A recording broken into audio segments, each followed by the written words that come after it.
नमस्कार दोस्तों, आप सभी का स्वागत है कार्तिक एस्ट्रोलॉजी में। आज का विषय बहुत ही महत्वपूर्ण है क्योंकि आज के समय में सबसे ज़्यादा लोग जिस समस्या से परेशान हैं, वो समस्या है लव रिलेशनशिप प्रॉब्लम के बारे में।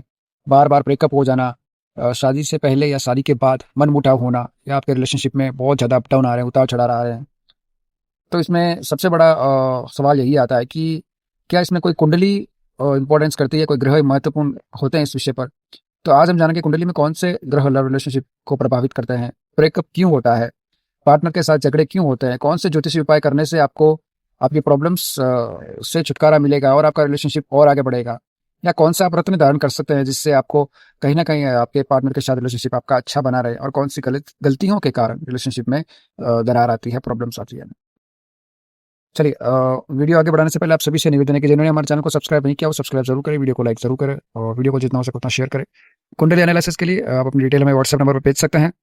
जो भी आपका प्रश्न है वो लिखकर आप हमें व्हाट्सएप नंबर पर जरूर भेजें। देखिए, कोई भी रत्न धारण करने से पहले मैं आपसे यही कहना चाहूँगा कि एक बार अपनी कुंडली का एनालिसिस ज़रूर करवाएँ। क्योंकि एक तो उपाय बताना अलग बात होती है और एक कुंडली देखकर उपाय बताना वो अलग बात होती है। तो अगर आप अपनी कुंडली एनालिसिस करवाना चाहते हैं तो एक बार किसी ज्योतिष से अपनी कुंडली एनालिसिस ज़रूर करवाएँ, ताकि वो सही तरीके से आपकी कुंडली की जाँच करके आपको बता सके कि आपके रिलेशनशिप में प्रॉब्लम्स क्यों आ रही है, आपको कौन-सा रत्न धारण करना चाहिए। चलिए, अब चर्चा शुरू करते हैं। सबसे पहले हम बात करते हैं शुक्र ग्रह के बारे में।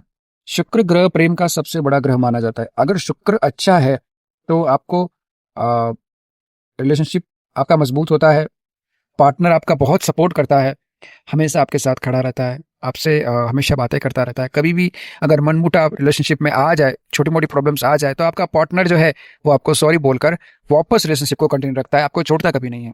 तो यहाँ पर शुक्र जो है वो बहुत अच्छा होना चाहिए। अगर शुक्र खराब है तो ऑब्वियसली रिलेशनशिप टूट जाता है, प्यार में धोखा मिलता है, ब्रेकअप हो सकता है, या फिर जिससे आप प्यार करते हैं उसका कहीं न कहीं किसी और के साथ अफेयर चल रहा हो। तो इस तरह की खबर आपको मिलती है तो आपको बहुत परेशानी होती है, और इसका कहीं न कहीं कारण जो है वो है शुक्र ग्रह।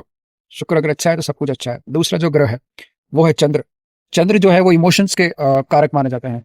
अगर चंद्र कमज़ोर है तो व्यक्ति बहुत ज़्यादा ओवरथिंकिंग करता है, बहुत जल्दी दुखी हो जाता है और छोटी-छोटी बातों पर अपने पार्टनर के साथ लड़ाई करता है, जिससे उसका पार्टनर बहुत परेशान हो जाता है और मजबूरी से उसको छोड़ना पड़ता है।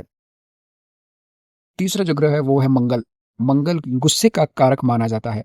अगर मंगल खराब है तो व्यक्ति कहीं न कहीं अपनी ईगो में आ जाता है, किसी की बात नहीं सुनता, एग्रेशन हो जाता है, या छोटी-छोटी बात पर बहुत ज़्यादा गुस्सा हो जाता है, जिसके कारण उसका रिलेशनशिप टूटने के चांसेस रहते हैं। अब चौथा जो ग्रह है वो है राहु। राहु कन्फ्यूज़न हमेशा पैदा करता है। अगर राहु खराब है तो व्यक्ति का गलत अट्रैक्शन होता है, टॉक्सिक रिलेशनशिप रहता है, और कहीं न कहीं व्यक्ति एक सीक्रेट अफेयर बनाता है, जिसके बारे में उसके पार्टनर को पता नहीं चलता है। अगर पता चलता है तो कहीं न कहीं ब्रेकअप के चांसेस ज़्यादा रहते हैं। अब पाँचवाँ जो ग्रह है वो है केतु। केतु हमेशा दूरी बनाए रखता है। अगर केतु खराब है तो व्यक्ति कहीं न कहीं व्यक्ति का इंटरेस्ट है अपने पार्टनर के प्रति खत्म हो जाता है, और इमोशनली व्यक्ति डिस्कनेक्टेड हो जाता है।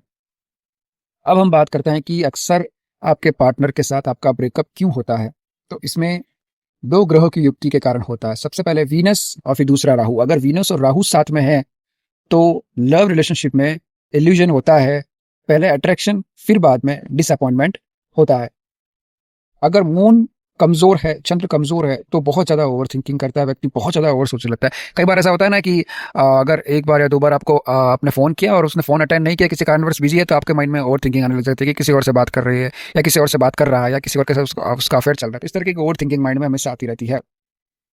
छोटी-छोटी बातों पर वो व्यक्ति बहुत ज़्यादा, बहुत बड़ा सोचने लगता है। अब जो तीसरा प्लैनेट है वो मार्स है। मार्स इन्फ्लुएंस व्यक्ति का ईगो क्लैश बहुत जल्दी होता है और व्यक्ति हमेशा अपने पार्टनर के साथ लड़ाई करता है। अब रिलेशनशिप बचाने का सही तरीका क्या है? तो देखिए, सबसे बड़ी बात यही है कम्युनिकेशन। आप अपने पार्टनर के साथ खुलकर बात करें, जो भी आपके मन में विचार है वो खुलकर बताएं। आप झूठ मत बोलिए, पहली बात तो ये। और दूसरी बात ये कि कुछ छुपाने की कोशिश बिल्कुल मत कीजिए, क्योंकि कभी ना कभी तो सच सामने आएगा ही। लेकिन जब सच सामने आएगा तो आप फिर समझाने की कोशिश करेंगे, और जो सामने वाला जो आपका पार्टनर है वो समझने को अगर तैयार नहीं हुआ तो रिलेशनशिप टूट सकता है। साइलेंट ज़्यादा साइलेंट रहना भी अच्छा नहीं माना जाता, क्योंकि साइलेंट स्टेटमेंट, माफ कीजिएगा, साइलेंट ट्रीटमेंट कहीं ना कहीं रिलेशनशिप को लगभग खत्म कर देता है। अब देखिए,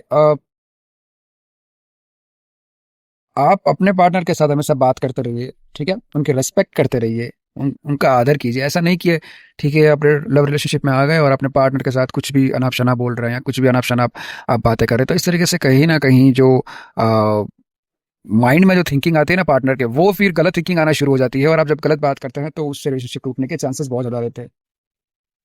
और कई बार ऐसा है कि हर समय आप कंट्रोल मत कीजिए। कई बार ऐसा होता है कि आप कुछ हद तक बातों को कंट्रोल कर लेते हैं, दबाते रहते हैं बातों को, जिसके कारण भी कहीं न कहीं रिलेशनशिप टूटने के चांसेस बहुत ज़्यादा रहते हैं। जितना हो सके उतना स्पेस दीजिए, जितना हो सके उतना रिलेशनशिप को समझिए, उनकी बातों को समझिए, ठीक है? अब कई बार ऐसा होता है कॉम्प्रोमाइज़ बहुत ज़्यादा करते हैं, तो कॉम्प्रोमाइज़ बिल्कुल मत कीजिए। सबसे बड़ी गलती यही है कि जब थोड़ा बहुत ही मिसअंडरस्टैंडिंग होती है ना, तो सामने वाला बोलने लगता है तुम पहले ऐसे थे, तुम पहले ऐसे थे, तुमने पहले ऐसा किया था, वो किया था। तो वो पुरानी बातों को घसीटना, पुरानी बातों को लाना कहीं न कहीं रिलेशनशिप में मिसअंडरस्टैंडिंग पैदा करता है और टूटने के चांसेस ज़्यादा रहते हैं।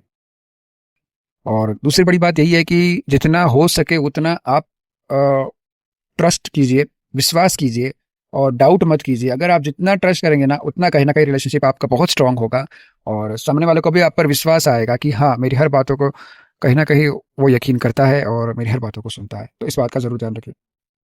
अब ब्रेकअप से बचने का उपाय क्या है? तो देखिए, शुक्र मज़बूत करें। शुक्र को मज़बूत कैसे करें? तो देखिए, इत्र का ज़्यादा प्रयोग कीजिए शुक्रवार के दिन और दान पुण्य खूब कीजिए और शुक्र के मंत्रों का जाप कर सकते हैं या फिर माँ लक्ष्मी की उपासना कर सकते हैं शुक्रवार के दिन। ये उपाय करने से आपको कहीं न कहीं ब्रेकअप के चांसेस कम रहेंगे। चंद्र को मजबूत करें, सोमवार के दिन दूध का दान करें और शिव जी की पूजा करें, शिवलिंग पर जल अर्पित करें, ओम नमः शिवाय मंत्र का या नमः शिवाय मंत्र का जाप कीजिए। शिव जी से प्रार्थना कीजिए, जो भी आपकी इच्छाएँ मन में है, वो शिव जी के सामने प्रकट कीजिए। शिव जी अवश्य आपकी बात सुनेंगे। मंगल कहीं न कहीं लव रिलेशनशिप में एग्रेशन बहुत ज़्यादा बढ़ाता है, गुस्सा बहुत ज़्यादा बढ़ाता है, ईगो बहुत ज़्यादा बढ़ाता है। तो मंगल को मजबूत करने के लिए हनुमान चालीसा का पाठ कीजिए और लाल मसूर की दाल का दान ज़रूर कीजिए। राहु के लिए नारियल को बहते पानी में बहाइए और गरीबों को कंबल दान कीजिए या गरीबों को भोजन दान कीजिए या फिर गरीबों को कोई भी चीज़ की ज़रूरत है तो वो दान ज़रूर आप कीजिए, उसकी मदद ज़रूर कीजिए। अब हम बात करते हैं रत्न के बारे में। तो देखिए, कौन-सा रत्न बेहतर होता है?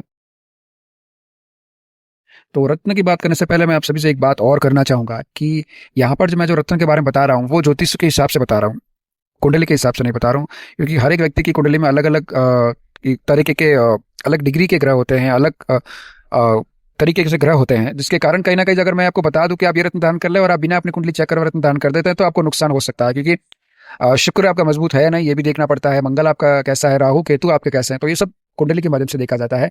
पर केवल रत्न दान करने से कुछ नहीं होता। अब देखिए, सबसे पहला जो रत्न है वो है ओपल। ओपल रत्न होता है शुक्र का।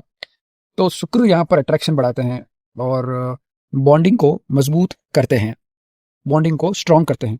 दूसरा जो रत्न है वो है डायमंड। डायमंड कहीं न कहीं आपके रिलेशनशिप को स्ट्रॉन्ग रखता है, लेकिन यहाँ पर डायमंड डेंजरस भी हो सकता है। इसलिए एक बार आप किसी ज्योतिष से सलाह लेकर कुंडली चेक करवा कर ही डायमंड दान कीजिएगा। तीसरा रत्न और भी है, वो है पन्ना, जो कम्युनिकेशन अच्छा करता है, कम्युनिकेशन इंप्रूव करता है, झगड़े को कम करता है। चौथा जो रत्न है वो है मूनस्टोन, ठीक है? वो कहीं न कहीं इमोशनली स्टेबिलिटी लाता है और पाँचवाँ जो रत्न है वो है जिसे हम लव स्टोन भी कहते हैं, वो है रोज़ क्वार्ट्ज। यह रत्न कहीं न कहीं शांति देता है और कई बार एग्रेसिव हो जाते हैं, कई बार इमोशनली हो जाते हैं, तो उससे उसके लिए रत्न बेस्ट माना जाता है। आपको शांति प्रदान करता है।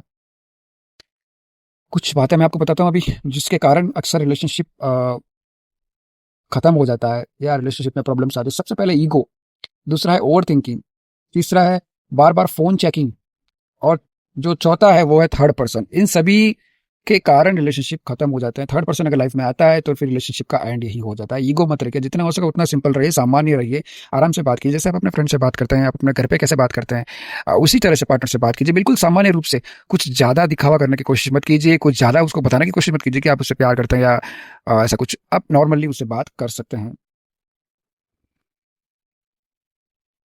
और किसी भी चीज़ का अगर आपको डिसीज़न लेना है, तो जल्दी डिसीज़न मत लीजिए, इमीडिएटली डिसीज़न मत लीजिए, सोच समझ कर डिसीज़न लीजिए। और एक बात और है, बहुत इंपॉर्टेंट है रिलेशनशिप में, और वो है सॉरी। अगर सॉरी बोलना अगर कोई व्यक्ति सीख जाता है, तो उसका रिलेशनशिप उतना ही स्ट्रॉन्ग होता है। अगर आपकी गलती है, तो बात को दबाने की कोशिश मत कीजिए, खुलकर आप सॉरी बोल सकते हैं, उसमें कोई ऊँच-नीच की बात है ही नहीं। अगर आप सॉरी बोल देते हैं, आपके पार्टनर आपको माफ़ कर देता है, तो रिलेशनशिप कंटिन्यू रहता है। और अगर आप सॉरी बोलने के बावजूद भी अगर आपका पार्टनर आपको माफ़ नहीं करता, तो भाई फिर आपने बहुत लेट कर दी है, या आपने उस बात को बहुत जल्दी सॉल्व कर दे तो सही रहेगा। ठीक है? देखिए, अगर कुंडली में लव लाइफ में समस्या आ रही है, तो मेरी 3 चीज़ों का ज़रूर याद रखिए। सबसे पहले सेल्फ इम्प्रूवमेंट कीजिए। दूसरा, धैर्य बनाए रखिए, पेशेंस रखिए, ज़्यादा आप उत्साही मत हो जाइए, ठीक है? और तीसरी जी बात है, वो है एस्ट्रोलॉजी गाइडलाइंस। एस्ट्रोलॉजी जो आपको बताते हैं, आपकी कुंडली चेक करके जो भी आपको गाइडलाइंस देते हैं, उसका पालन आप ज़रूर कीजिए। रत्न कहीं न कहीं आपको सपोर्ट ज़रूर करता है, लेकिन सब कुछ नहीं बदल सकता। और कहीं न कहीं आपका जो व्यवहार है, अच्छा व्यवहार है, आपका जो अच्छा बिहेवियर है, वो कहीं न कहीं आपके रिलेशनशिप को हमेशा स्ट्रॉन्ग रखता है। चलिए, अगर आपको ये जानकारी पसंद आई, तो वीडियो को लाइक कीजिए, चैनल को सब्सक्राइब कीजिए, और कुंडली एनालिसिस के लिए स्क्रीन के ऊपर जो व्हाट्सएप नंबर फ्लैश हो रहा है, वहाँ पर अपनी डिटेल ज़रूर भेजिएगा। आज के लिए बस इतना ही दर्शकों, राधे-राधे।